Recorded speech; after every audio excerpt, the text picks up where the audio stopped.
यिर्मयाचे पुस्तक याचा 18वा अध्याय, यिर्मयाचं पुस्तक याचा 18वा अध्याय आणि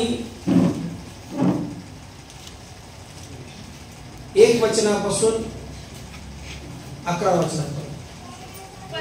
परमेश्वरापासून जे वचन यिर्मयाला प्राप्त झाले ते हे. परमेश्वरापासून जे वचन यिर्मयाला प्राप्त झाले ते हे. उठ कुंभाराच्या घरी जा. उठ कुंभाराच्या घरी जा. तेथे मी तुला आपली वचने ऐकवीन. तेथे मी तुला आपली वचने ऐकवीन. मी कुंभाराच्या घरी गेलो. मी कुंभाराच्या घरी गेलो. तेव्हा तो चाकावर काम करीत होता. तेव्हा तो चाकावर काम करत होता. कुंभार मातीचे पात्र घडत होता. कुंभार मातीचे पात्र घडीत होता. ते त्याच्या हातात असतानाच बिघडून गेले. ते त्याच्या हाती असतानाच बिघडून गेले. मग त्याला पाहिजे तसे त्याने दुसरे पात्र घडले. मग त्याला पाहिजे तसे त्याने दुसरे पात्र घडले. तेव्हा परमेश्वराचे वचन मला प्राप्त झाले. तेव्हा परमेश्वराचे वचन मला प्राप्त झाले. हे इस्रायलाच्या घराण्या. हे इस्रायलाच्या घराण्या. या कुंभाराप्रमाणे. या कुंभाराप्रमाणे. मला तुमचे पाहिजे ते करता येत नाही काय. मला तुमचे पाहिजे ते करता येत नाही काय. असे परमेश्वर म्हणतो. असे परमेश्वर म्हणतो. हे इस्रायलाच्या घराण्या. हे इस्रायलाच्या घराण्या. पहा कुंभाराच्या हातात माती असते. पहा कुंभाराच्या हाती माती असते तसे तसे तुम्ही माझ्या हातात आहात. तसे तुम्ही माझ्या हाती आहात. एखादे राष्ट्र अथवा राज्य. एखादे राष्ट्र अथवा राज्य समूळ उपटून नष्ट करीन. समूळ उपटून नष्ट करीन. असे मी एकदा बोललो. असे मी एकदा बोललो. तरी पण ज्या राष्ट्राविरुद्ध. तरी पण ज्या राष्ट्राविरुद्ध हे मी बोललो. हे मी बोललो. ते आपली दुष्टता सोडील. ते आपली दुष्टता सोडील. तर त्यावर जे अरिष्ट आणण्याचा माझा विचार होता. त्याविषयी मला अनुताप होईल. त्याविषयी मला अनुताप होईल. एखाद्या राष्ट्राची अथवा राज्याची लागवड करून ते मी स्थापिन असे मी एकदा बोललो. ते मी स्थापिन असे मी एकदा बोललो. तरी पण माझ्या दृष्टीने जे वाईट ते करून. तरी पण माझ्या दृष्टीने जे वाईट ते करून. त्याने माझे वचन पाळले नाही. त्याने माझे वचन पाळले नाही. तर त्याचे मी हित करीन. तर त्याचे मी हित करीन. म्हणून बोललो त्याविषयी मला अनुताप होईल. म्हणून बोललो त्याविषयी मला अनुताप होईल. तर आता यहूदाचे लोक व यरूशलेम निवासी या जाऊन सांग, परमेश्वर म्हणतो, पहा मी तुम्हावर अनर्थ योजित आहे. तुम्हा विरुद्ध मनसुबा योजित आहे. तुम्ही सगळे आपापल्या कुमार्गापासून वळा, आपापल्या चालीरीती सुधारा. देवबाप वाचले वचन आशीर्वादित करो. या ठिकाणी यिर्मया संदेश आहे आणि जुन्या कराराच्या काळामध्ये आम्ही बघतो की जे संदेश आले त्या संदेशाला परमेश्वर वेगवेगळ्या गोष्टीद्वारे बोलत होता. आणि ज्यावेळेस यिर्मयाला वचन प्राप्त झालं त्यावेळेस प्राप्त झालेलं असताना यिर्मयाला परमेश्वर काय म्हणतो, उठ आता तू उठून काय कर, कुंभाराच्या घरी जा आणि कुंभाराच्या घरी जा, तेथे मी आपले वचन तुला ऐकवीन. म्हणजे वेगवेगळ्या गोष्टीद्वारे परमेश्वर संदेशांची भेट घेत असे आणि त्यांना दाखवत असे की कशा रीतीने मला इस्रायलाच्या घराण्याशी बोलायचं आहे. आणि या ठिकाणी ज्यावेळेस संदेश येतो त्यावेळेस तो सांगतो की उठ आता तुला उठून कुंभाराच्या घरी जायचं आहे. आणि तो कुंभाराच्या घरी जा असं त्याला म्हटलं आणि तिथं मी तुला वचन ऐकवीन. तेव्हा कुंभाराच्या घरी तो गेला. त्या चाकावर काम करत होता कुंभार. कुंभाराजवळ एक मोठं चाक असतं आणि त्या चाकावरती तो माती त्या ठिकाणी लावतो, ते चिखल घेतो, चिखल मातीचा आणि त्याने पात्र घडवतो. मग हा ज्यावेळेस घरी गेला त्यावेळेस त्याने कुंभाराच्या घरी बघितलं की एका चाकावरती त्या ठिकाणी तो काम करत आहे आणि तसं काम करत आहे. कुंभार मातीचे पात्र घडत होता आणि ते त्याच्या हाती असताच बिघडून गेले. जसं तो घडवायला लागला, जसं तो घडवतो, पात्र घडवतो, माठ घडवतो, वेगवेगळ्या काय म्हणतात ते पंट्या घडवतो छोट्या मोठ्या, आणि घडवता घडवता काय झालं, ते पात्र बिघडून गेलं. बिघडून गेल्यावर काय केलं त्याने, इथं काय म्हटले, ते त्याच्या हाती असताच बिघडून गेले. मग त्याला पाहिजे तसे त्याने दुसरे पात्र घडवले, ते मोडलं. बघितलं तुम्ही जर बनवत असला कुंभार, तुम्ही कधी बघा, आमच्या घराजवळ कुंभार राहत होता संघर्ष नगरच्या, त्यावेळेस आम्ही बघायचो त्याला. तो काय करतो, पात्र घडवतो, पण जर ते बिघडलं ना जागेवरच मोडून टाकतो, तोडतो आणि त्याचं परत दुसरं पात्र घडवतो. मग परमेश्वर देखील असंच बोलत आहे की ज्यावेळेस तो पात्र घडवत आहे आणि ते जर बिघडलं तर ते मोडून मी दुसरं तयार करेन. तेव्हा परमेश्वराचे वचन मला प्राप्त झाले, हे इस्रायलाच्या घराण्या या कुंभाराप्रमाणे मी तुमचे पाहिजे ते करता येते काय, असे परमेश्वर म्हणतो. इस्रायलाच्या घराणा पहा, कुंभाराच्या हाती माती असते तसे तुम्ही माझ्या हाती आहात. इस्रायलाच्या घराण्याने ज्या ज्यावेळेस पातक केलं त्यावेळेस त्याने त्यांना संदेश दिला की जशी माती कुंभाराच्या हाती असते तसे तुम्ही माझ्या हाती. आज परमेश्वर आम्हाला या वचनाद्वारे बोलत आहे.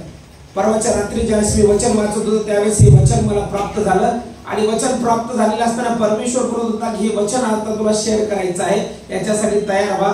आणि त्यानंतर मी वचनाचा अभ्यास केला आणि तो अभ्यास करून आज तुमच्या समोर येत आहे. या ठिकाणी परमेश्वर माणसाची शुद्धता चेक करतो, पवित्रता चेक करतो. म्हणून ज्यावेळेस मी परमेश्वराच्या सानिध्यामध्ये येतो त्यावेळेस आमच्या अंतःकरणाची पवित्रता, शरीराची पवित्रता, आमच्या मनाची पवित्रता फार महत्वाची आहे.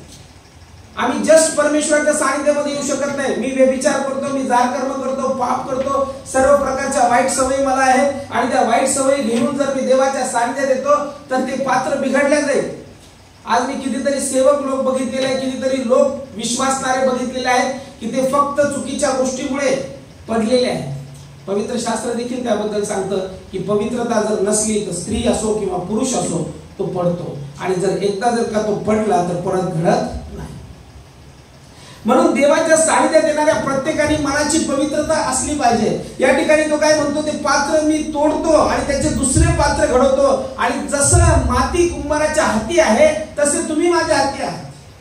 म्हणून वचन या ठिकाणी काय सांगितलेलं आहे, एखादे राष्ट्र 7व्या वचनात राज्य समूळ उपटून नष्ट करीन असे मी एकदा बोललो, तरी मी या राष्ट्राविरुद्ध जे मी बोललो ती आपली दुष्टता सोडील तर ते अरिष्ट आणण्याचा विचार होता, त्याविषयी मला अनुताप होईल. जर त्यांनी दुष्टता सोडली, वाईट मार्गापासून वळाले तर मी ते त्या ठिकाणी अनुताप पावल किंवा मी त्यांच्यावरती अरिष्ट आणणार नाही.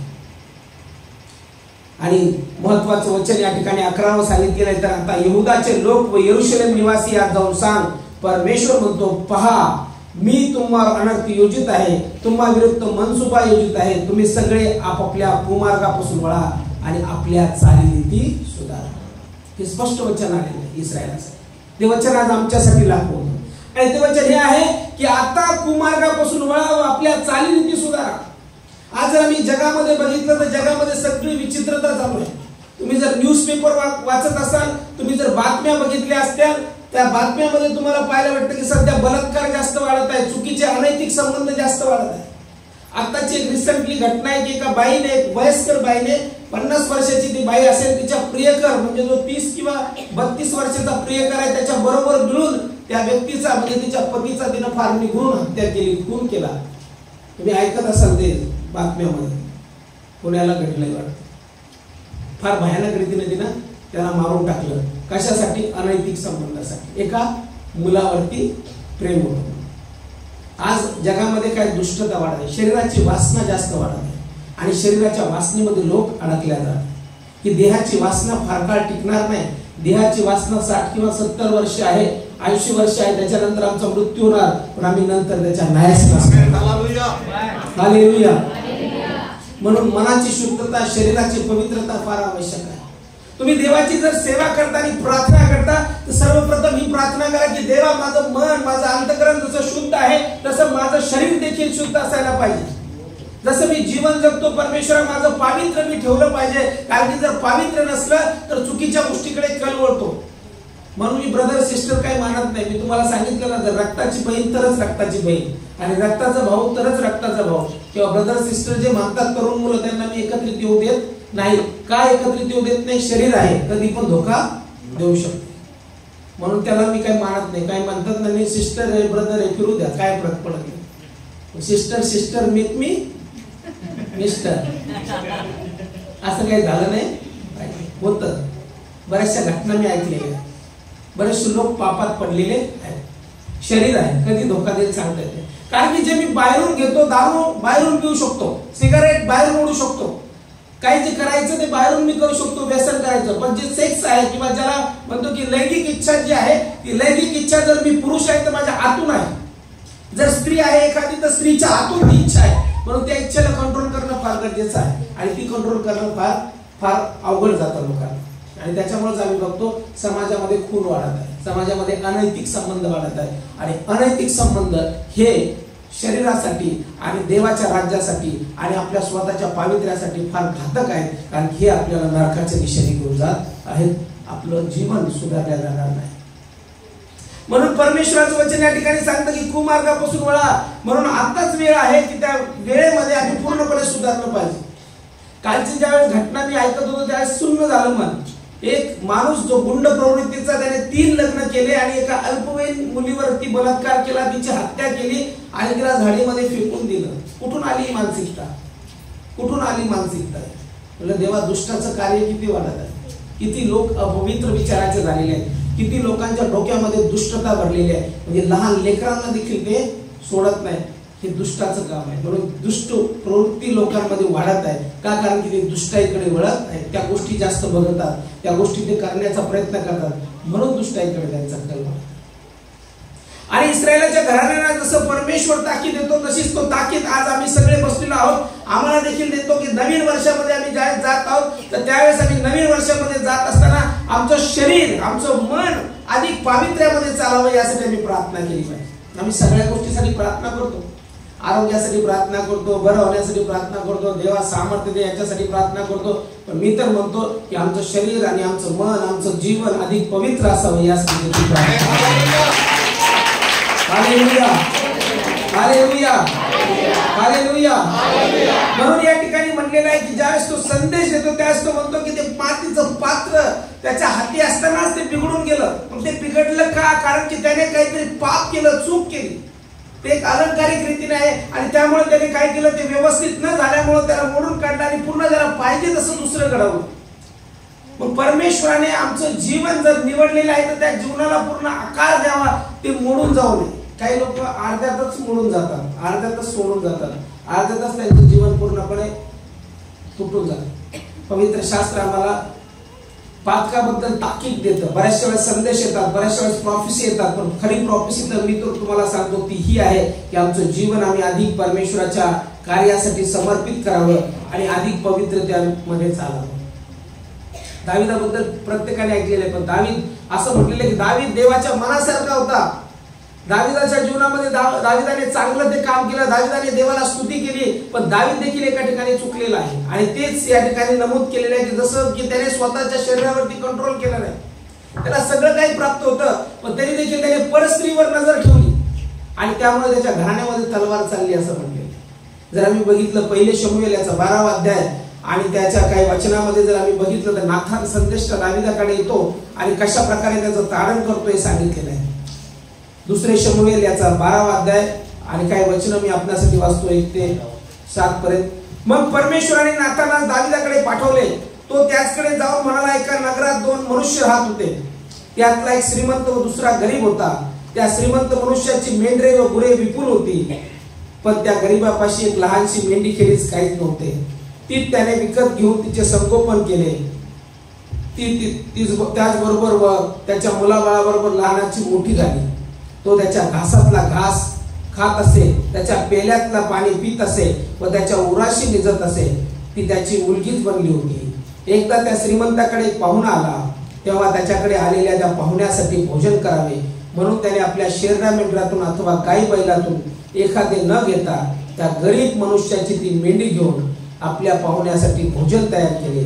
हे ऐकून त्या मनुष्यावर दाविदाचा कोप भडकला व तो नाथानास म्हणाला, परमेश्वराच्या जीविताची शपथ, ज्या मनुष्याने हे काम केले तो प्राणदंडास पात्र आहे.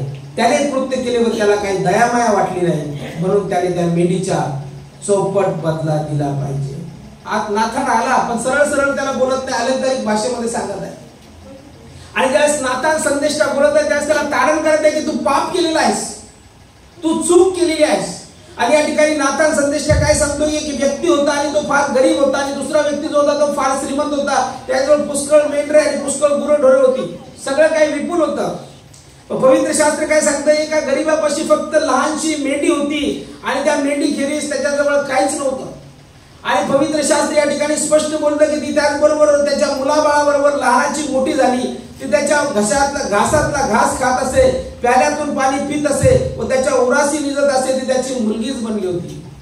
आणि म्हटलेलं आहे की ज्यावेळेस त्याच्या घरी पाहुणे आले, त्यावेळेस पाहुणे आल्यानंतर श्रीमंत व्यक्तीने काय केलं, त्याच्याजवळ मेंढरे होते, बैल होते, सगळं काही विपुल होतं, पण त्याने काय केलं, त्यापैकी काही घेतलं नाही. तर त्याने त्या गरीबाची मेंढी, त्या गरीबाला फक्त एकुलती एक मेंढी होती, ती घेतली आणि त्याने ती कापली आणि ती तिच्याद्वारे काय केलं, त्याने पाहुण्यांना वाढलं. दाविदाला फार राग आला, कारण दाविदाला वाटलं कोण आहे तो, माझ्या राज्यामध्ये असा कसं काय करू शकतो.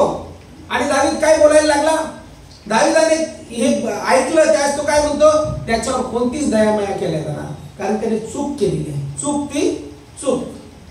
आज जर कोणी गारकर्म करत असेल, व्यभिचार करत असेल, चुकीच्या गोष्टी करत असेल तर चूक ती चूक.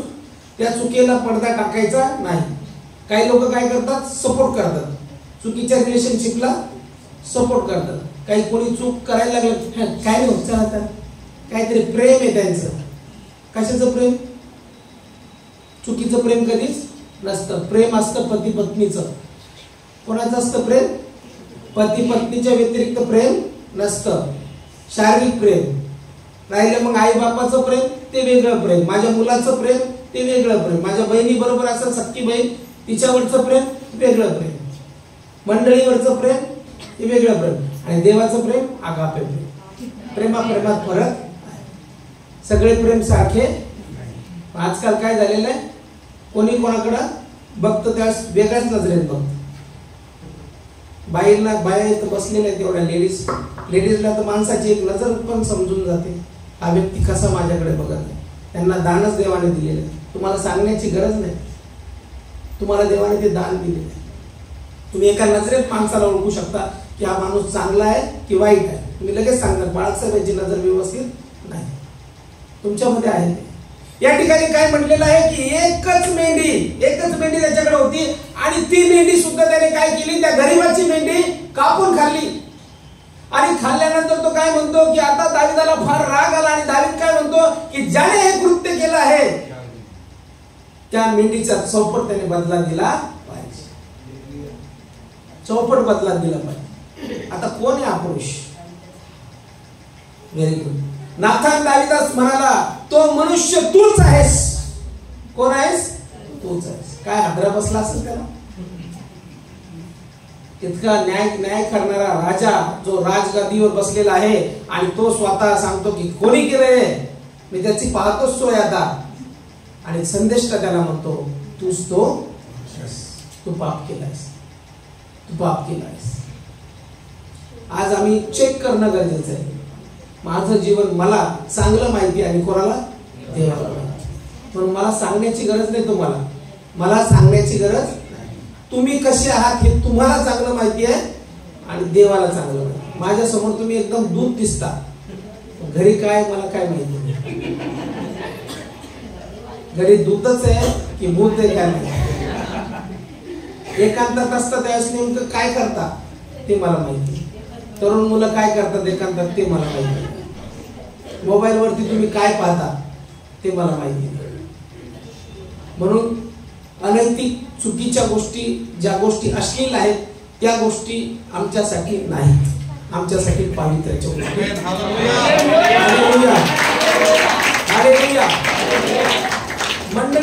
मंडळी ज्या आपण म्हणतो ना की देवाच्या आत्म्याचं कार्य झालं पाहिजे. देव कार्य करणार आहे, देव कार्य करतो. देव अशुद्धतेमध्ये कार्यच करत नाही. मी तुम्हाला मागच्या वेळेस पण शिकवलं, देव पवित्र आहे आणि मनुष्य अपवित्र आहे. पवित्र देव, त्याचा नेचरच पवित्र आहे, म्हणजे त्याचा स्वभावच पवित्र आहे, त्याला अपवित्रता चालत नाही. आणि मनुष्य मूळतः आता पापी झालेला आहे, म्हणून पापी मनुष्य आणि पवित्र देव यांचं मेळ जमत नाही. मग तो मेळ जमण्यासाठी पवित्र देव आहे तर माणसाला पण पवित्र व्हावं लागतं. मग ते पवित्र येशूच्या रक्ताद्वारे माणूस होतो. आणि ज्यावेळेस एकदा तो पवित्र झाला, एकदा येशूच्या रक्ताने शुद्ध झाला, तर पुन्हा त्याला पापाकडे वळणं नाही. मग तुम्ही म्हणता नाही पाप परत पाप परत पश्चाताप, पाप परत पश्चाताप, पाप परत पश्चाताप. तो पाप पश्चाताप नाही, तो पाप आणि पस्तावा आहे. पस्तावा आणि पश्चाताप मध्ये फरक आहे. पस्तावा माणूस वेळोवेळी पाप करतो आणि परत परत तेच करतो, त्याला पस्तावा म्हणतात. पण एकदाच माणूस पाप केल्यानंतर त्याला जाणीव होते, येशूच्या रक्ताने शुद्ध होतो, पुन्हा पाप करत नाही, त्याला प्रायश्चित्त म्हणतात. प्रायश्चित्त करणं फार गरजेचं आहे, प्रायश्चित्त असणं गरजेचं. म्हणून पवित्रता जपणं गरजेचं आहे. आता दाविदाने ते लूज केलं, दाविदाने ते गमावलं. दाविदाने गमावलं आणि दाविदच म्हणतो की आता त्या मेंढीच्या चौपट बदला दिला पाहिजे. पण नातान दाविदास म्हणाला, तो मनुष्य तूच आहेस. इस्रायलाचा देव परमेश्वर म्हणतो, मी तुला अभिषेक करून इस्रायलाचा राजा केले, तुला शौलाच्या हातातून सोडवले, मी तुझ्या स्वामीचे मंदिर मी तुला दिले, त्याच्या स्त्रिया तुझ्यावर राशी दिल्या, इस्रायल व यहुदा यांचे घराणे तुला दिले, आणि एवढेच जर थोडे झाले असते तर मी तुला आणखी हवे ते दिले असते. काय कमी होतं या माणसाला? आजकाल काही लोकांना पैसा असतो, बंगला असतो, गाडी असते, सगळं असतं, पण तरी देखील काही कमी असतेच. तरी शरीराची भूक त्यांची काही मिटत नाही आणि वासनेकडे ते ओढल्या जातात आणि चुकीच्या गोष्टी करतात. सगळं दिलं त्याला, अभिषेक दिला, सगळ्यात मोठा तर अभिषेक आहे. मी माझ्या पत्नीला तेच म्हणतो, मला तुझी भीती वाटत नाही, मला जास्त माझ्या अभिषेकाची आणि देवाची भीती वाटते. तुझं काही प्रॉब्लेम नाही, पण जर मी चुकलो तर माझ्यावरचा अभिषेक चालला जाईल आणि अभिषेक जर माझा गेला तर मी एक सामान्य माणूस राहील. मला सामान्य बनायचं नाही, मला अभिषिक्त राहायचं. अभिषेक काय म्हणजे काय आपण फार लाईटली घेतो. अभिषेक म्हणजे देवाचा आत्मा आपल्या सोबत राहणं. अभिषिक्त माणसाच्या सोबत देवाचा आत्मा आत राहतो आणि अभिषिक्त माणसाबरोबर देव स्वतः राहतो आणि अभिषिक्त जिथे जातो तिथे देव जातो. पण अभिषिक्त माणूस जर पाप करतो तर देव त्याच्या बरोबर राहील का? अभिषेक जाईल ना उडून. सगळ्यात मोठी केअर कशाची केली पाहिजे आम्ही? अभिषेकाची. म्हणजे मला भीती माझ्या बायकोची नाही, मला भीती आहे अभिषेकाची. अभिषेक माझा नको, माझा अभिषेक न जाऊ. दाविदाला अभिषेक केला म्हणजे बघा, दाविदाला अभिषेक केला ज्यावेळेस त्याच्या मस्तकी शमूएलाने तेल ओतलं, त्यावेळेस तेल ओतत असताना असं म्हटलेलं आहे की ज्यावेळेस तेल ओतल्या जात होतं त्यावेळेस दाविदाच्या ठाई देवाचा आत्मा जोरजोरात संचरू लागला, असं वचन आहे त्या ठिकाणी. म्हणजे त्या दिवसापासून देव आणि दावीद एक झाला. देव आत्मा आहे आणि तो आत्मा स्वरूपात दाविदावरती आला आणि दावीद आणि देव एक झाला. पण हा अभिषेक दाविदाला झाला. किती मोठा अभिषेक होता, साधारण गोष्ट नव्हती. देवाने त्याला अभिषिक्त केलेलं, पण त्याने शरीराचं ऐकलं, आत्म्याचं ऐकलं नाही. आज पण बरेचसे लोक शरीराचं ऐकतात, आत्म्याचं ऐकत नाही. मोठमोठे सुवार्थिक, मोठमोठे सेवक, मोठमोठे इव्हँजलिस्ट जे आहेत, म्हणजे मोठमोठ्या ज्या स्त्रिया पुरुष जे फार चांगले देवाचा सुवार्ता गाजवणारे, ते शरीराच्या मोहात पडले आणि त्यांनी पाप केलं. मी तुम्हाला सांगतो, सगळ्यात भयानक जर पाप कोणतं असेल, पापाचं भयानकता नसते, पण सगळ्यात जर शैतान कशात अडकवत असेल तर तुम्हाला दारूमध्ये अडकवणार नाही, पैशामध्ये अडकवणार नाही, पण तुम्हाला जरूर तो शरीराच्या मोहात अडकवल. स्त्रियांना अडकवून, पुरुषांना अडकवून, एकमेकाप्रती मोह आणि लग्न झालेल्या स्त्रिया परपुरुषाबरोबर प्रेम संबंध ठेवतात, लग्न झालेले पुरुष स्त्रियाबरोबर संबंध ठेवतात. ही गलत, चूक, रॉंग, देवाच्या दृष्टिकोनातून एकदम रॉंग आहे. देवाने असं काही सांगितलेलं नाही, चूक ती चूक आहे. या ठिकाणी स्पष्ट म्हणलेलं आहे की नातान दाविदास म्हणाला, तो मनुष्य तूच आहे, मी तुला अभिषेक करून इस्रायलाचा राजा केलं, इस्रायलाचा राजा केलं, मी तुला सगळं दिलं. एवढंच नाही, त्याला एक बायको नव्हती. त्या काळामध्ये पुष्कळ स्त्रिया करण्याच्या वेळी पुष्कळ स्त्रिया त्याच्या बायका होत्या. म्हणजे विचार करा, एवढंच नाही तर अनेक स्त्रिया, त्याच्या स्त्रिया तुझ्या उराशी दिल्या, इस्रायल व यहुदा घराणे हे तुला दिले, आणि एवढेच जर थोडे झाले असते तर मी तुला आणखी हवे ते दिले असते. पण तू परमेश्वराची आज्ञा तुच्छ मानून त्याच्या दृष्टीने वाईट ते कृत्य का केले? उरिया हित्ती याचा तू तरवारीने घात केला, त्याची बायको आपल्या घरात घातली आणि उरियाचा अम्मोन्याचा तरवारीने वध करवला. किती वाईट केलं त्याने. एकच बायको होती त्याला, उरियाला. याला अनेक स्त्रिया होत्या, तरी देखील याने काय केलं? देहाची वासना फार भयानक असते. देहाच्या वासनेत जो अडकला तो संपला. देहाची वासना इतकी खतरनाक असते की देहाच्या वासनेमध्ये चांगले चांगले लोक पडलेले आहेत. आता दावीद तर देवाच्या मनासारखा होता, पण ज्यावेळेस देहाची वासना उपळून आली त्यावेळेस तो कंट्रोल करू शकला नाही.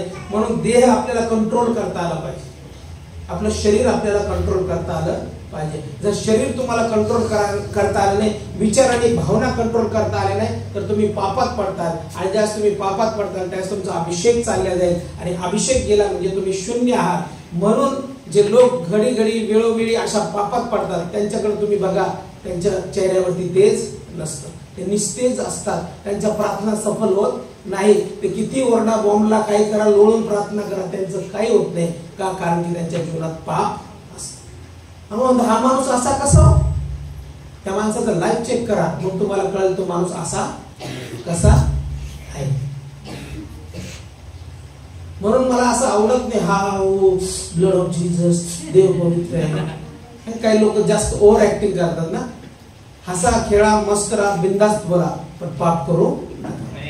जे राहायचं ते बिंदास्त राहायचं, उगाच नाटकं करायचे काय काय, उगाच असं लगेच पवित्रता असं देवा असं आमच्या बायबल कॉलेजमध्ये आम्ही सगळ्या डॅशिंग होतो, धिंगाणा करणारे, काय करणारे आणि बोलणारे, काय लोक पोरांना छेडणारे, पोरांना भोंगडी टाकून मारणारे आम्ही होतो. सगळ्यात गरीब एकदम शांत, त्याच्याकडे कोण असं वाटणार पण नाही की हा लपड बिपड करण म्हणून. त्याच्या एका मुलीबरोबर प्रेम संबंध. आणि मग ते सर आम्हाला भेटले, मला वाटलं तुम्ही करताल राव, कारण तुम्ही डॅशिंग हे करतील, आराम करतील, पण ह्या व्यक्तीने असं केलं. शांत माणसाला काय मग ते म्हणे की नाही, शांत माणसावर भरोसा ठेवायचा नाही, शांत माणूस कधी काय करेल सांगता येत नाही. एकदम मुकेश करणार, त्याच्या मनाचा ठावच घेता येत नाही. बडबड बोलणारा कसा असतो, मोकळा बोलतो, संपून जातं त्याचं. जो एकदम गप बसतो तो काहीतरी मनात चालू असताना अचानक तो काहीतरी गोड करून लागतो. आपण अरे बाप, हा तो फार शांत होता. शांत माणसं बघा, सगळ्यात जास्त प्रेम प्रकरण कोणाचे? शांत माणसाचे. एकदम गरीब माणूस, ते म्हणतो काय गरीब माणूस, याच्या तोंडात माशी उठत नाही. पाहिलं तर मुलीला घेऊन लव्ह मॅरेज जास्त शांत माणसाचे. बडबडे एकदम बडबड बोलून मोकळे होणारे, मस्त अरेंज मॅरेज करतात, बायको बरोबर सुखी राहतात. म्हणून आपल्याला त्या पातकात पडायचं नाही, आपल्याला चुकीच्या गोष्टीकडे वळायचं नाही. ही ताकीद आहे, इस्रायलाच्या घराण्याला ताकीद आहे, दाविदाला ताकीद आहे की शरीराच्या मोहामध्ये अडकवू नको. आज सगळ्यात जास्त हा टॉपिक जो आहे, मी ते वाचत होतो, न्यूज बघितल्या त्यावेळेस, मी बायबल वाचायला लागलो त्यावेळेस इस्रायलाच्या घराण्याबद्दल देवाने ताकीद दिली. आणि म्हटलं देवा, आता मला मंडळीला तू सांगण्यासाठी लावत नाही तर मी निश्चित हे वचन सांगणार. कारण की सगळं काही चांगलं आहे, पण त्याच्यामध्ये पवित्रता जर नसली तर देवाचं सानिध्य येणार नाही. देवाचं सानिध्य, पवित्रता जी आहे ती शुद्ध शरीरातच येते. तुम्ही एकदम, आता सर आले, गोडके सर आता माझ्या घरी आले, मी आलो आणि आता आम्ही सकाळी चहा पिली ज्या भांड्यामध्ये आणि चहा केली, मी म्हणाल का तिला सरांना दे चहा त्याच्यातच बनवून, आणि तो खरकटाच कप दे, मी पिल्याला ना सरांना देईल मी 4 वेळेस विचार कर. आणि सर पहिली वेळेस इतक्या दिवसानंतर आले, स्वच्छ कप कर, स्वच्छ सगळे भांडे कर आणि बंद दे. मग जर आपल्याला हे कळतं की देत असताना आपल्याला काही आपण जर पात्र वापरतो ते पात्र सुद्धा स्वच्छ पाहिजे, तर देवाचा आत्मा ज्यावेळेस पात्र देतो असं देव कसा कार्य करा व्यभिचार, करा जार कर्म, करा लफडे, जा इकडं हिंडा, पहा अश्लील पिक्चर आणि मग म्हणा देवा तुला धन्यवाद. असं होतं का? सगळं करायचं आणि मग म्हणायचं देवा मी तर पापी आहे. मग पाप्यावर पाप्या 4-4, 5-5 वेळेस पाप करतो तरी परत तेच म्हणतो आता सोड आणि आता एकदाच पवित्र आवर घाल स्वतःवर. दाविदाने काय केलं, जसं बोलला तसं नाथानाचं आवडलं. मला असा माणूस पाहिजे, असे सेवक पाहिजे की जे स्पष्ट असावे, लाडागोडी करणारे सेवक नसावे. पाप जरी करत असले तर नाही नाही चला ना, काय नाही, काय हरकत नाही, करू द्या, काय फरक पडतो, नाही, आपल्याला ते करायचं नाही. चूक ती चूक. नाथान संदेश असा होता, देवाचा अभिषेक त्याच्यावरती होता, संदेश घेऊन आला. त्याने चूक ज्यावेळेस कळाली त्यावेळेस त्याने चूक सरळ बोलून दाखवली. आपल्याला चूक सरळ बोलता आली पाहिजे, साथ नाही द्यायची, आपल्याला कोणाला साथ नाही द्यायची. या ठिकाणी काय केलं, त्याने सरळ साथ दिली नाही तर त्याने सरळ ती चूक बोलून दाखवली. आणि तो या ठिकाणी सरळ बोलत आहे की तू परमेश्वराची आज्ञा तुच्छ मानून त्याच्या दृष्टीने वाईट असे कृत्य का केले. उरिया हित्ती याचा तू तलवारीने घात केला, त्याची बायको आपल्या घरात घातली आणि उरियाचा अम्मोन्याचा तलवारीने वध करवला, तर आता तलवार तुझे घर सोडणार नाही, कारण तुम्हाला तुच्छ मानून उरिया हित्तीची स्त्री आपल्या घरात घातली आहे. परमेश्वर म्हणतो, पहा मी तुझ्याच घरातून तुझवर अरिष्ट उभा करीन, तुझ्या स्त्रिया तुझ्या देखत तुझ्या शेजाऱ्यास देईल, तो या सूर्या देखत त्यांची आबरू घेईल. तू हे काम गुप्तपणे केले, पण मी हे सर्व इस्रायला देखत या सूर्या देखत करीन. दावीद नाथानास म्हणाला, मी परमेश्वराविरुद्ध पातक केले आहे. नाथान दावीदास म्हणाला, परमेश्वराने तुझे पातक दूर केले आहे, तू मरावायचा. अभिषेक होता त्याच्यावर, पण तरी देखील त्याला शासन झालं, शिक्षा झाली. आणि पवित्र शास्त्र काय सांगतं, तू जे हे केलेलं आहे तू गुप्तपणे केलंस, पण हे गुप्तपणे केलेलं असताना आता मी उघड करील. आणि ते असं उघड करील की मी तुझ्यावर अरिष्ट उभे करील, तुझ्या स्त्रिया ज्या आहेत त्यांच्या देखत शेजाऱ्यास तू मी देईन, सूर्या देखत त्यांची आबरू घेण्यात येईल. आणि सेम जसं परमेश्वराचं वचन प्राप्त झालं तसंच झालं. त्याच्या घरामध्ये पुन्हा आम्हाला पाहिलं तर अबशालोम जो तामाराचा भाऊ होता त्याने बंड केलं, जो दाविदाचा पुत्र होता त्याने त्याच्या घराण्यात बंड केलं आणि दाविदाच्या स्त्रियांच्या अब्रू त्या ठिकाणी घेण्यात आली. पवित्र शास्त्र जर आम्ही बघितलं त्यांच्या घराण्यामध्ये पुढे पाप झालं. अम्मोन जो त्याचा मुलगा होता त्याने आपल्या स्वतःच्या सावत्र बहिणी बरोबर समागम केलं आणि तिथून पुढे ते पापाची सुरुवात झाली. त्याच्या घरामध्ये तलवार चालली एका पापामुळे. त्या ठिकाणी फार मोठं शासन दाविदाला भोगावं लागलं, पण तो मेला नाही कारण की त्याच्यावरती देवाचा अभिषेक होता. पवित्र शास्त्र आम्हाला पवित्रतेबद्दल सांगतं आणि पवित्र शास्त्र हे सांगतं की जर हे पात्र स्वच्छ आहे, हे पात्र जे मी घडवत आहे या पात्रामध्ये जर पवित्र आत्म्याचं सानिध्य यायचं आहे तर या पात्राला अधिक चांगलं सक्षम बनण्याची गरज आहे. जर तुम्ही जुन्या कराराचा काळ बघितला तर जुन्या कराराच्या काळामध्ये, आता आपण नव्या कराराच्या काळात आहोत म्हणून कृपेचा काळ आहे म्हणून आपल्याला पापाचं काही वाटत नाही. पण पूर्वीच्या काळामध्ये जर मनुष्याने पाप केलं तर तो तिथेच मरायचा. मी तुम्हाला पूर्वी पण सांगितलं परमपवित्र स्थानामध्ये देवाचं सानिध्य असायचं आणि जर तिथे याजक प्रार्थना करत असला आणि त्याच्या मनात पातक आलं तर तो याजक जागच्या जागी मरून पडायचा. ते दोरी जी होती ती शोपीस नव्हती त्या काळात. ती दोरी जी होती ती फार लांब दोरी होती बाहेर निवास मंडपापर्यंत आणि ज्यावेळेस पातक करायचा याजक त्यावेळेस तो तिथं मरून पडल्यानंतर त्या दोरीने त्याला ओढल्या जायचं कारण कोणी पवित्र स्थानात परमपवित्र स्थानात येत नव्हतं. पवित्र शास्त्र या ठिकाणी सांगतं की लेवीच्या पुस्तकामध्ये 16वा अध्याय पहिल्या वचनापासून 4 वचनापर्यंत अहरोनाचे दोघे मुलगे परमेश्वरासमोर गेल्यामुळे मृत्यू पावल्यानंतर परमेश्वर मोशेशी बोलला. परमेश्वर मोशेला म्हणाला, तुझा भाऊ अहरोन याला सांग की तू भलत्या वेळी पवित्र स्थानात अंतरपटाच्या आत कोशावर असलेल्या दयासनापुढे जाऊ नये, गेलास तर मरशील. इतकं पवित्र सानिध्य आमच्या देवाचं आहे. आम्ही आता लाईटली घेतो. आम्हाला वाटतं नव्या कराराचा काळ आहे, कृपेचा काळ आहे, येशूने आमच्यावरती दया केलेली आहे. पण मला या ठिकाणी सांगायचं त्याचं गांभीर्य, त्याचं आत्म्याचं गांभीर्य.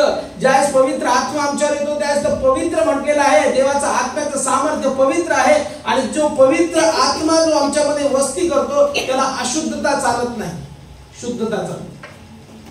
म्हणून या ठिकाणी म्हटलेले आहे अहरोनाचे दोघे मुलगे परमेश्वरासमोर गेल्यामुळे म्हणजे चुकीच्या पद्धतीने त्या आत गेले आणि गेल्यानंतर काय झालं, मृत्यू पावले. त्यावेळेस परमेश्वर मोशेशी बोलत आहे कारण की पवित्रता फार गरजेची आहे. परमेश्वर मोशेला म्हणाला, तुझा भाऊ अहरोन याला सांग की तू भलत्या वेळी पवित्र स्थानात अंतरपटाच्या आत कोशावर असलेल्या दयासनापुढे जाऊ नये, गेलास तर मरशील. भलत्या वेळी जाऊ नको, कधी पण उठसूट जाऊ नको. आम्ही पाप करतो आणि लगेच देवाला म्हणतो देवा मला क्षमा कर, परत पाप करतो देवा मला क्षमा कर, परत पाप करतो देवा मला क्षमा कर. कितीदा पाप, कितीदा चुका आणि कितीदा पश्चाताप. काही लोक चर्चमध्ये 4दा येतात 4दा सोडून जातात, पाप करतात, वाईट गोष्टी करतात, परत येतात, परत करतात, पाळकसाहेब क्षमा करा मी चुकलो, चला ठीक आहे या, परत जातात, परत पाप करतात, परत म्हणतात पाळकसाहेब चुकलो क्षमा करा, नाही सुधरा. कितीदा, कशाला? चर्च एक चर्च खेळ नाही करत आपण किंवा चला भरायचं. माझ्या मनाच्या समाधानासाठी मी घेत नाही. मी तुम्हाला मनापासून सांगतो मला खरं सेवेचं पाचार नाही म्हणून मी चालवतो, अभिषेक आहे म्हणून चालवतो. विदाऊट मला नाही काही करायचं. मला काही लोक आले पाहिजे, लयच भरमसाठे झालं पाहिजे असं काही नाही माझं म्हणणं. पण पवित्रता शुद्धतेमध्ये चालणारे, खरे देवाचे विश्वासणारे, ज्यांच्या जीवनामध्ये खरं भय आहे असे लोक जर तयार झाले तर मी सांगतो संजीवन त्या लोकांनीच येईल. Hallelujah, hallelujah, hallelujah. म्हणून तर म्हटलेलं आहे की ज्यावेळेस सदोम आणि गमोराचा नाश झाला त्यावेळेस 10 तरी नीतिमान लोक असले तरी मी त्या नगराचा नाश करणार नाही. देवाला माहित होतं नीतिमान कोणीच. पवित्र शास्त्र सांगतं नीतिमान कोणीच नाही, एक देखील नाही. सर्व देवाच्या गौरवाला अंतरले आणि सर्वांनी पाप केले. माणसाच्या मनात येणारे विचार एकसारखे वाईट असतात. माणूस ज्या पण वेळेस विचार करतो दुसऱ्या क्षणाला तो वाईट विचार करतो, चुकीचा विचार करतो. पण आपण एखाद्यावर बोलत असताना आपल्या डोक्यात काय चालू आहे ते फार महत्वाचं आहे. आपण जेव्हा चॅटिंग करतो त्यावेळेस आपल्या डोक्यात काय चालू आहे ते फार महत्वाचं आहे. पण आपण सहज बोलतो काय होत नाही पास्टर, थोडंसं ते माझी सिस्टर आहे मी तिला बोलत आहे. अरे बाबा कशाला बोलतो, तू तुझ्या बायकोला बोल ना. आपण काय म्हणतो माझी सिस्टर आहे. मी अशोकला बऱ्याचदा सांगितलं सिस्टर मिस्टर काय म्हणत जाऊ नको, तू तुझी बायको मला ती सांगू नको. मी सिस्टरला बोलताना करतो मला सिस्टरला जास्त बोललेलं आवडत, मोजकं बोलायचं, थोडंच बोलायचं, मोजकं बोलायचं, संपलं. बऱ्याचशा वेळेस काय होतं, आपण जास्त वेळ बोललं तर समजा तिथं काहीतरी घोळ झाला. जास्त बोलायचं. स्त्रियांनी पुरुषाबरोबर नाही, पुरुषांनी बोला, चांगले जर संबंध असतील तर नक्कीच बोला, अति जास्त बोलू नका. आपल्या पत्नीशी बोला, आपल्या पत्नीशी बोला. इथं पवित्रता सांगितलेली आहे देवाची. आणि इथं काय म्हटलेलं आहे, जसे ते चुकीच्या पद्धतीने आत गेले त्यावेळेस काय म्हटलेलं आहे, परमेश्वर मोशेला म्हणाला, तुझा भाऊ अहरोन याला सांग की तू भलत्या वेळी पवित्र स्थानात अंतरपटाच्या आत कोशावर गेलास तर दयासनापुढे जाऊ नको, गेलास तर मरशील, कारण त्या दयासनावरील मेघात मी दर्शन देत जाईल. म्हणजे तिथं परमेश्वराचं सानिध्य. अहरोनाने पवित्र स्थानात प्रवेश करावा, तो येणेप्रमाणे त्याने पापरपणासाठी गोरा व होमार्पणासाठी एक मेंढा घेऊन यावा. ज्यावेळेस तो प्रवेश करील त्या पवित्र स्थानामध्ये त्यावेळेस बघा किती पवित्रता. म्हणजे ज्यावेळेस तो येईल त्यावेळेस त्याने काय करायचं, पापार्पण म्हणजे त्याच्या पापाचं अर्पण करण्यासाठी एक गोरा, होमार्पण करण्यासाठी एक मेंढरू घेऊन यायचं. आणि त्याने तागाचा पवित्र अंगरखा घालावा, तागाचे चोळणे आपल्या अंगात घालावे, तागाच्या कमरबंदाने आपली कमर कसावी, तागाच्या मंदिर घालावा, ही पवित्र वस्त्रे होत. म्हणजे जुन्या करारामध्ये इवन आपल्याला जर पवित्र स्थानात एंटर करायचं तर वस्त्र देखील पवित्र पाहिजे होते. आता तर देव पवित्र वस्त्राची गोष्ट करत नाही, आता देव अंतःकरणाची पवित्रताची गोष्ट करतो. आज माझं मन कसं आहे, माझे विचार कुठं भटकत आहे, आज समाज कुठं चाललेला आहे, आज किती विचित्र घटना समाजात घडत आहे, लोकांची मानसिकता बदलत आहे, बलात्कार, रेप, वाईट गोष्टी, अनैतिक संबंधातून खून, हे काय होत आहे, कसं काय चाललेलं आहे? कारण की त्यांना वचनाचं ज्ञान नाही, त्यांना वचन प्राप्त झालेलं आहे पण त्या वचनामध्ये ते चालत नाही, त्यांना समजलं नाही की कसं चालायचं. म्हणून शरीर कंट्रोल करता आलं पाहिजे. शरीर कंट्रोल कसं करता येईल बरं, तुम्ही सांगा. तुमचं शरीर कसं कंट्रोल करू शकतो? शरीरात येणारे विचार. आता माझ्या डोक्यावर पक्षी उडताय, त्यांना मी थांबू शकतो का? जर ती घरट करायला लागले तर थांबू शकतो ना? बऱ्याच वेळेस आमच्या डोक्यावर जे विचार येतात ते येणारच. जर त्या विचारांना तुम्ही जर घरट करू दिलं तर त्या विचारांचं कृतीत परावर्तित होतील आणि ते पापाला जन्म देतील. म्हणून त्याला घरट करू द्यायचं. म्हणून एक बघा, हे मी का सांगत आहे तुम्हाला की जुन्या कराराच्या काळात किती पवित्रता होते. जुन्या कराराच्या काळामध्ये इवन कपडे सुद्धा, जे आपले कपडे आहेत याचकाचे, ते कपडे सुद्धा पवित्र स्थानात जाण्यासाठी पवित्र कपडे असावे लागत. तागाची वस्त्रे, स्वच्छ वस्त्रे, पवित्र केलेली वस्त्रे घालूनच मग नंतर ते एंट्री करायची. म्हणजे इतकी पवित्रता देवाची होती आणि तो आजही तसाच आहे. आज तो बदलला नाही. फक्त येशूच्या रक्ताने आम्ही शुद्ध झालेलो. म्हणजे जे कोकऱ्याचं रक्त या ठिकाणी पापरपणासाठी, होमार्पणासाठी अर्पलेलं आहे, त्याच्याबद्दल काय झालेलं आहे की येशूने एकदाच वधस्तंभावर प्राण दिलेला आहे आणि त्याचं रक्त त्याने आमच्यासाठी सांडलेलं आहे. मग जो कोणी त्याच्या रक्तावर विश्वास ठेवतो ते आमचं पापार्पण आहे. त्याच्या रक्ताने आम्ही शुद्ध होतो आणि एकदा शुद्ध होतो. म्हणून आम्ही पुन्हा पाप करत. विचार करा, जर पापामध्ये आम्ही आहोत तर असं तारण आम्हाला होणार नाही. दाविदाने पाप केलं आणि दाविदाने साधारण पाप केलं नाही. दाविदाने दुसऱ्यांची बायको स्वतःच्या घरात घातली आणि दुसऱ्याच्या जो नवरा होता तिला युद्धाच्या तोंडी दिलं आणि एक प्रकारे त्याचा खून केला, त्याला मारून टाकलं. फार मोठं पाप आहे. त्याला संपवलं आणि काय केलं, त्याची बायको स्वतःची करून घेतली. ही पाप आहे. आणि त्या पापामुळे दाविदाच्या घराण्यात तलवार चालली. दाविदाचं घराण्याचं समूळ नाही म्हणता येणार, परंतु त्याच्या घरामध्ये तलवार चालली आणि अबशालोम जो आहे त्याचा पुत्र त्याने बंड केलं. आणि अम्नोन जो पुत्र होता त्याने देखील तामारी बरोबर चुकीचं काम केलं. आणि तिथून पवित्र शास्त्र सांगतं की पुढे काय झालं की फार मोठं बंड त्याच्या घराण्यात झालं आणि दाविदाला पुन्हा रानात फिरावं लागलं, पळावं लागलं, फक्त त्याच्या पापामुळे. जरी तो देवाच्या मनासारखा होता तरी देखील त्याच्या जीवनामध्ये हे सगळे संकट आले त्याच्या पापामुळे. म्हणून पवित्र शास्त्रामध्ये जसं वचन सांगितलेले, कुंभाराच्या घरी जसा यिर्मया जातो आणि तो म्हणतो की मातीचे पात्र मी बघितले आणि ते पात्र बघितले असताना तो घडवत होता आणि घडवत असताना ते बिघडले, त्यावेळेस त्याने ते मोडले आणि तेच पात्र त्याने दुसरे बनवले. म्हणून आम्ही त्या कुंभाराच्या जसं हातामध्ये आहोत, तो आमचा कुंभार आहे. तो आमचा कुंभार आहे आणि त्याच्या हातामध्ये आमचं पात्र आहे आणि ते हे पात्र तो घडवत असताना ते मोडणं नको. आमची पवित्रता आम्ही जपणं गरजेचं आहे. आमची चुकीच्या गोष्टी त्यागणं गरजेचं आहे. जर कोणी चुकीचं करत असेल तर त्याला बोलता आलं पाहिजे, त्याला सांगता आलं पाहिजे, त्याला समज देता आली पाहिजे, तारण करता आलं पाहिजे. त्याला साथ द्यायची नाही, पापाला साथ द्यायची नाही. पापाला साथ देणारा पण तितकाच दोषी असतो जितका तो पाप करणारा दोषी असतो. काही लोक हसण्यावर येतात.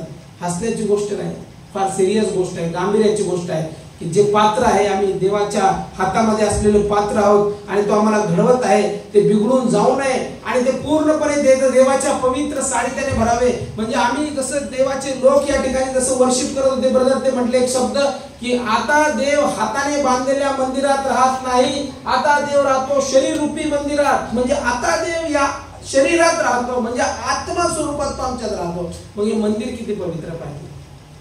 पहिले करीत 3:16 पण सांगतं, तुम्हाला माहित नाही का तुम्ही देवाचे मंदिर आहात आणि तुमच्या मध्ये देवाचा आत्मा वस्ती करतो. जो कोणी या मंदिराचा नाश करेल त्याचा मी नाश. आता तुम्ही एकटे नाही, जे पवित्र आत्म्याने भरलेले आहात तुम्ही एकटे नाही. तुम्ही काय करता हे सगळं पवित्र आत्मा आहे. तुमच्या आत देवाचा आत्मा आहे. तुम्ही कसं पाप करू शकता, तुम्ही कसं चुकीकडे तुम्ही पाऊल उचललं आणि चुकीचं केलं की देवाचा आत्मा तुम्हाला सोडून गेला. त्या दिवसापासून तुम्ही एकटे.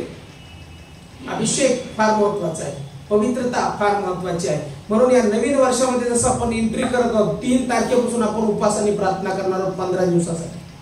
मला तरी वाटतं या 15 दिवसामध्ये उपास प्रार्थना करत असताना देवाला म्हणा, देवा माझं शरीर माझ्या ताब्यामध्ये ठेव, कंट्रोल दे मला, पापापासून मुक्त कर आणि प्रभू अधिक शुद्धतेमध्ये मला वाढव, अधिक पवित्रतेमध्ये मला वाढव. आणि जर देवा आमची मंडळी त्या पवित्रतेमध्ये चालली तर आमचा विश्वास आहे की हजारो आणि लाखो लोक जे मरत आहेत अशा लोकांना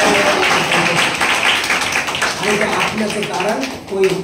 अनेक आत्मे आज नाशात आहेत, चुकीच्या गोष्टीमध्ये, पापामध्ये आहेत. हे सैतानाचं जसं फार मोठं हत्यारा घेऊन त्यांना बिघडवत आहे. दुष्ट आत्मे त्यांना वेगवेगळ्या रीतीने बिघडवत आहे. पण आमच्यामध्ये तर पवित्र आत्मा वस्ती करतो, पण आम्ही पवित्र सानिध्यामध्ये वाढणारे लोक आहोत. म्हणून या धड्यावरून कुंभाराच्या घरी ज्यावेळेस तो जातो त्यावेळेस तो हे सांगत आहे आणि तेच वचन आज आमच्या मंडळीसाठी येत आहे की आम्ही ते पात्र आहोत की जे पात्र बिघडून जाऊ नये, तर ते पात्र पूर्णतः परमेश्वराच्या हाती समर्पित करावं आणि पवित्र आत्म्याचं सानिध्य आमच्यावरती असावं. यावेळेस आपण सर्वजण आपल्या पायावरती उभं राहूया आणि